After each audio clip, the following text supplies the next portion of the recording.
Tudo bom, gente? Estamos aqui de volta nessa semana, inicialmente nessas primeiras unidades, falando do verbo haver no sentido de existir. Na unidade 38, nós falamos desse verbo no presente, tá certo? Nas formas there is ou there are. Na unidade 39, a unidade desse vídeo, nós vamos ver esse mesmo verbo em outros tempos verbais.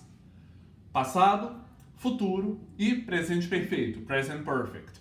Então, vamos lá, vamos começar. Unit 39, unidade 39, there was, there were, there will be, there has been, there have been. O que nós temos aqui de cara? Exemplos do verbo haver no passado, no futuro e no presente perfeito, ou present perfect. A primeira coisa, gente, que nós precisamos saber é visualizar mentalmente como é que é o verbo to be nesses diferentes tempos verbais. Vamos pensar nesse verbo ser ou estar na forma básica, be. No presente ele tem três formas, am, is, are. No passado, was, were. No futuro, will be. E no present perfect, have been ou has been. O verbo haver, pessoal, ele é formado pela palavra there mais o verbo to be. E esse verbo vai variar dependendo do tempo verbal, na medida em que eu conjugo o verbo to be nesse tempo verbal. Por quê? Porque a palavra there fica invariável.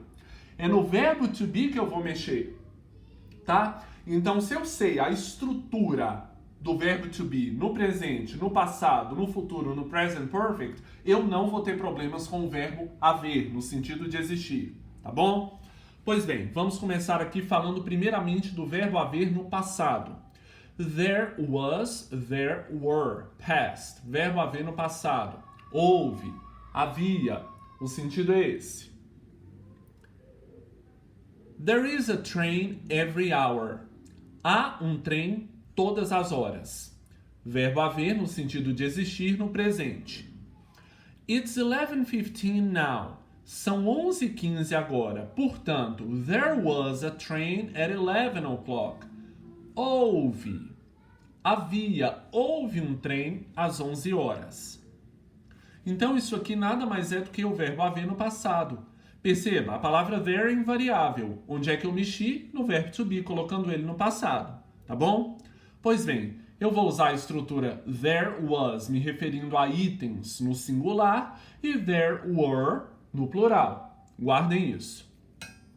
Vamos comparar aqui essas duas colunas de estruturas para ficar bem claro. No presente, there is para singular, there are para plural. There is a good movie on TV tonight. Há um bom filme na televisão hoje à noite. No passado, there was para o singular, there were para o plural. O equivalente a essa frase no passado poderia ser there was a good movie on TV last night. Houve, havia um bom filme na TV na noite passada. We are staying at a big hotel. Nós estamos ficando em um grande hotel. Verbo haver no presente. There are 1,250 rooms. Há 1.250 quartos. No passado, o que a gente poderia ter? We stayed at a very big hotel. Nós ficamos, permanecemos em um hotel muito grande. There were 1,250 rooms. Havia 1.250 quartos. Verbo haver no presente. Are there any phone messages for me today? Há alguma mensagem de telefone para mim hoje? No passado, were there any phone messages for me yesterday? Houve alguma mensagem de telefone para mim ontem?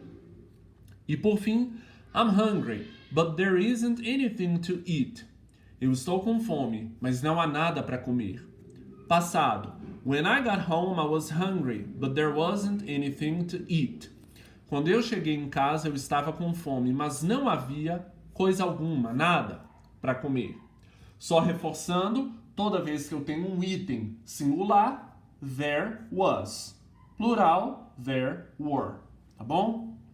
Agora vamos ver, pessoal, o verbo haver no present perfect. O que eu vou ter que fazer? Pegar a parte be do verbo haver e colocá-la no present perfect. Quando me referir ao singular, there has been. Ao plural, there have been. Super simples. Exemplo. Vamos começar por essa figura. There's been an accident. Houve, tem havido, houve um acidente. Detalhe, pessoal, os princípios de cada tempo verbal, o contexto de uso de cada tempo verbal que nós já estudamos nas unidades passadas, esses contextos, esses princípios de uso adequado para cada um desses tempos verbais, permanece com o verbo haver. No caso aqui do present perfect, a gente está falando de quê? Ações que acontecem no passado, mas com um efeito no presente, um resultado no presente. Essa ideia, esse conceito permanece aqui com o verbo haver no present perfect, conjugado nesse tempo verbal, tá bom? There's been an accident. Houve, tem havido um acidente. Look, there's been an accident. There's been, contração de there has been. Ora, um acidente é singular, portanto, qual é a conjugação que eu uso? There has been ou there's been. Vamos ver as outras. This road is very dangerous. Essa estrada é muito perigosa. There have been a lot of accidents here. Houve, tem havido muitos acidentes aqui. Perceba que agora o item a que eu me refiro é muitos acidentes, é plural. Portanto, o verbo se apresenta também numa forma plural. There have e não there has, mais o been. Compare there was no passado com frases com o verbo haver no present perfect. There was an accident last night. Houve um acidente na noite passada. Por que aqui se opta pelo passado? Por causa do marcador de tempo. Eu consigo precisar exatamente quando aconteceu.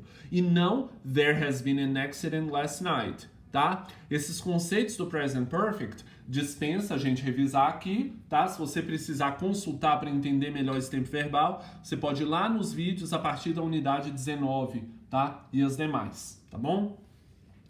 Bom, para finalizar, vamos ver o verbo haver no futuro. There will be. Haverá. Nesse caso, pessoal, como o verbo to be está se apresentando na forma básica, junto com o auxiliar will, é a mesma forma, tanto para itens no singular quanto no plural. Independente do número, do numeral ao qual eu me refiro, seja ele singular ou plural, a fórmula para o verbo haver no futuro é there will be. Vamos ver. There will be rain tomorrow afternoon. Haverá chuva amanhã à tarde. Do you think there will be a lot of people at the party on Saturday? Você acha que haverá muitas pessoas na festa no sábado? The manager of the company is leaving, so there will be a new manager soon. O gerente da empresa está saindo, está partindo. Logo, haverá um novo gerente. Logo. Portanto, haverá um novo gerente logo. I'm going away tomorrow. Estou indo embora amanhã. I'm packing my things today because there won't be time tomorrow. Estou fazendo as malas, arrumando minhas coisas, empacotando minhas coisas hoje, porque não haverá tempo amanhã, tá bom? There won't be é a contração da negativa, do verbo haver no futuro. There will be, there will not be. Você pode usar tanto uma quanto outra. Tá bom? Pois bem, pessoal. Essa estrutura do verbo haver em inglês é muito simples, tá? A gente segue os mesmos princípios para a forma interrogativa. Eu coloco a parte be do verbo haver antes do there e aí eu posso fazer perguntas tranquilamente. Espero que tenha ficado claro e mais uma vez peço que vocês façam as atividades para sanar qualquer dúvida, para praticar, enfim, para melhorar essa questão dessa estrutura desse tempo verbal, desse verbo, o verbo haver, nos tempos verbais que a gente viu. Então, é isso aí. Muito obrigado e até a unidade 40.